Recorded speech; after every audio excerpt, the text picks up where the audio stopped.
नमस्कार। आज के इस वीडियो में हम देखने वाले हैं कि यदि किसी जन्म पत्रिका में मंगल की राशि में गुरु ग्रह विराजमान हो और किसी अन्य ग्रह की दृष्टि पड़ रही हो ऐसे गुरु ग्रह पर, तो उनके क्या फल होंगे, क्या परिणाम होंगे। तो आप भी अपनी जन्म पत्रिका खोल लीजिए, यह आपके लिए अत्यंत लाभदायक होगा।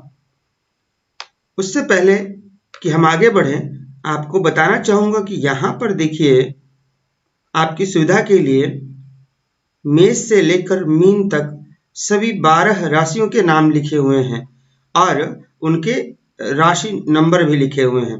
जैसे मेष राशि को 1 नंबर राशि से लिखते हैं, धनु राशि को 9 नंबर राशि से लिखते हैं और हर राशियों के स्वामी को भी लिखा गया है। उदाहरण के लिए मिथुन राशि, इसको 3 नंबर की राशि से लिखते हैं और इनके राशि स्वामी बुध होते हैं। ठीक इसी प्रकार ग्रह और उनकी दृष्टियों को भी यहाँ पर बताया गया है। जैसे सूर्य की 7वीं दृष्टि, चंद्रमा की 7वीं और मंगल की 4th, 7वीं और 8वीं दृष्टि। इस प्रकार सभी ग्रहों की दृष्टियों को भी बताया गया है। हालांकि राहु और केतु, इनकी दृष्टियों को लेकर विद्वानों में मतभेद है। कुछ विद्वान इनकी दृष्टि मानते हैं, जो कि गुरुवत मानते हैं, गुरु के समान, अर्थात 5वीं, 7वीं, 9वीं। परंतु कुछ विद्वान राहु और केतु की दृष्टियां नहीं मानते हैं। उनका तर्क है कि ये छाया ग्रह हैं, इसलिए इनकी दृष्टियां नहीं होती हैं। तो यहां पर अब हम अपने टॉपिक पर चलते हैं। आज का टॉपिक है कि किसी भी जन्म पत्रिका में यदि मंगल की राशि में गुरु ग्रह विराजमान है और उस पर 6 ग्रहों में से किसी भी ग्रह की दृष्टि पड़ रही हो। मैं यहां 9 ग्रह इसलिए नहीं कर रहा हूं क्योंकि राहु और केतु छाया ग्रह मानकर हम उनकी दृष्टियां यहां पर नहीं ले रहे हैं, लेकिन आपकी सुविधा के लिए भले ही मैंने यहां पर दृष्टियां लिख दी हैं जो अन्यत्र आपको काम आएंगी। तो बाकी के 7 ग्रह हुए। 7 ग्रह में से गुरु ग्रह तो मंगल की राशि में हो गए, बाकी 6 ग्रह बचे। तो आज इस वीडियो में हम देखेंगे कि यदि मंगल की राशियों में गुरु ग्रह विराजमान हो और फिर किसी अन्य ग्रह की इस पर दृष्टि पड़ रही हो तो कैसा परिणाम होगा, कैसा फल होगा। तो आइए आगे देखते हैं। मैं आपको पता होगा, यहां पर देख सकते हैं आप कि मंगल ग्रह की 2 राशियां हैं। मंगल ग्रह की 1 नंबर की राशि मेष है और मंगल ग्रह की एक वृश्चिक राशि है जो 8 नंबर से लिखी जाती है।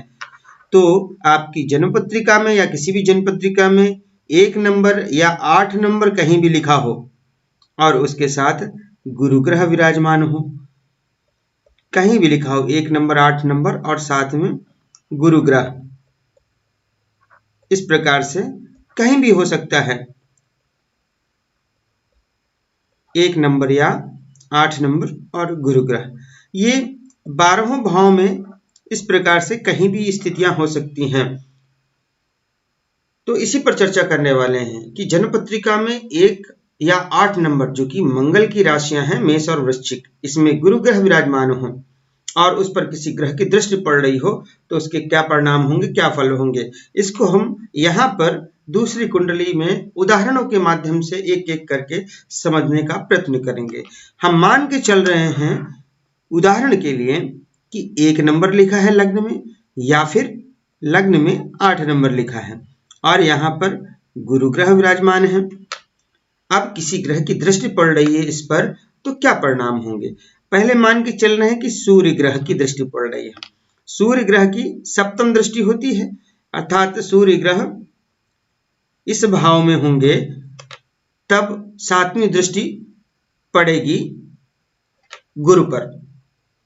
तो गुरु 1 या 8 नंबर की अर्थात मंगल की राशि में विराजमान है और सूर्य की 7वीं दृष्टि पड़ रही है।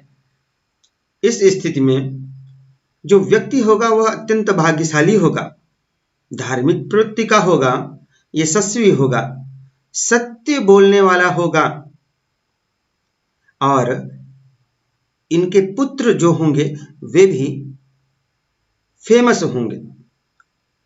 तो ये रही सूर्य की दृष्टि का फल। अब मान लीजिए कि चंद्रमा की दृष्टि पड़ रही है, तब क्या होगा?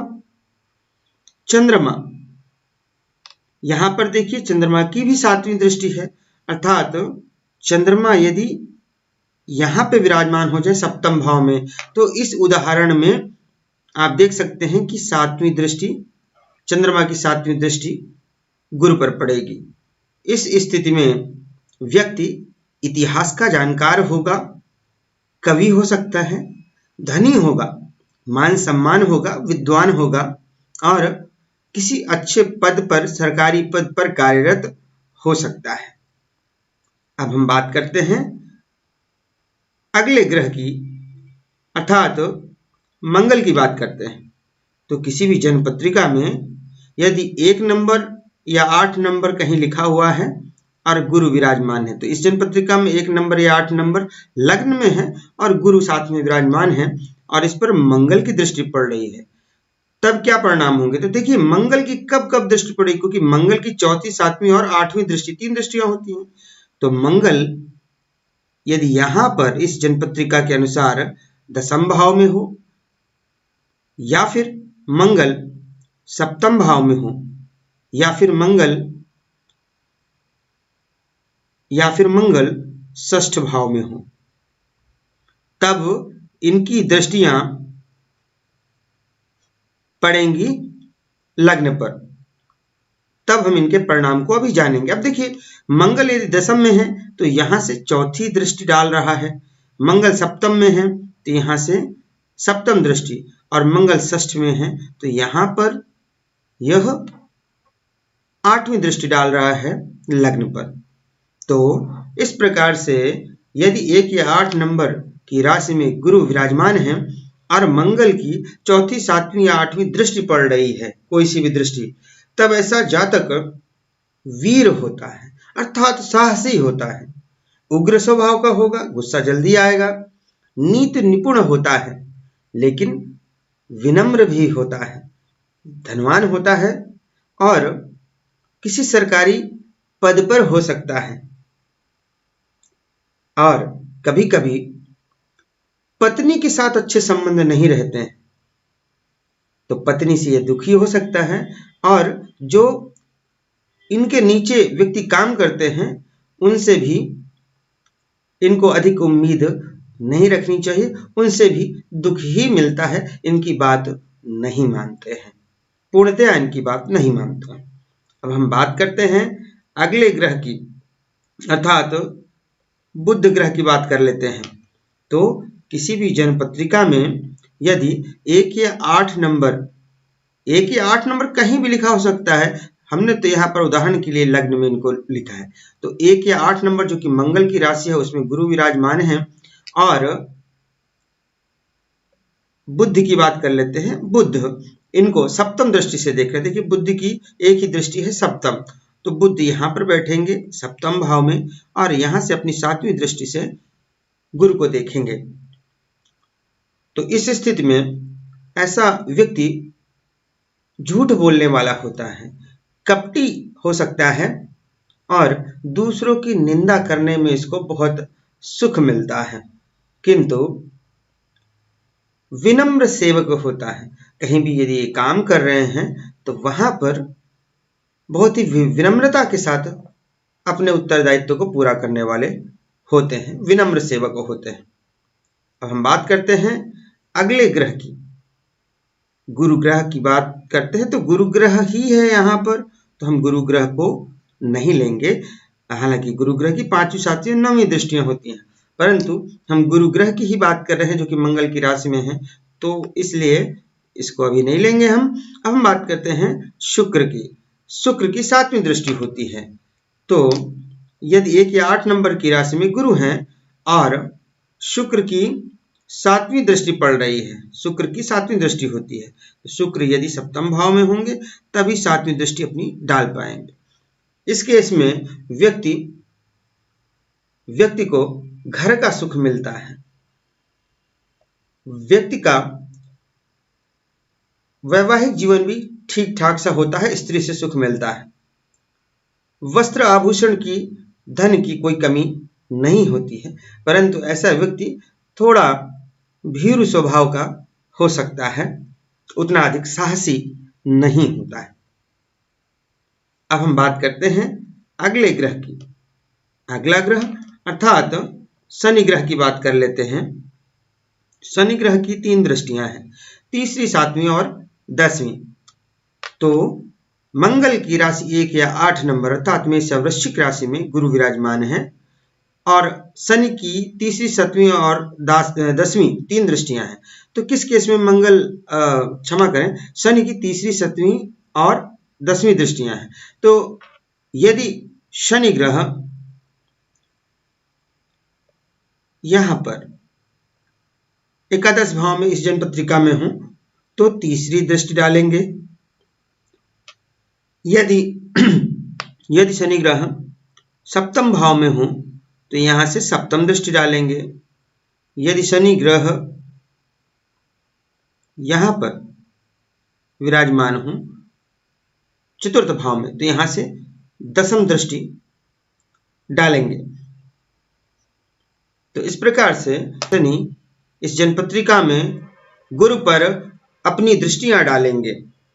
इस स्थिति में ऐसा व्यक्ति साहस से भरपूर होता है, पुत्रवान होता है, प्रसिद्ध होता है, परंतु कभी कभी ऐसा व्यक्ति मलिन रहने वाला हो सकता है, साफ सफाई का ध्यान नहीं रखता है, लोभी प्रकृति का भी हो सकता है, कठोर हृदय का हो सकता है, चंचल हो सकता है।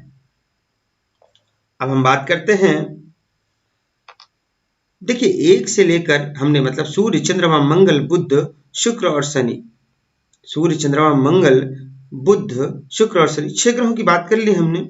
गुरु के बारे में ही बात हो रही है, 7 हो गए।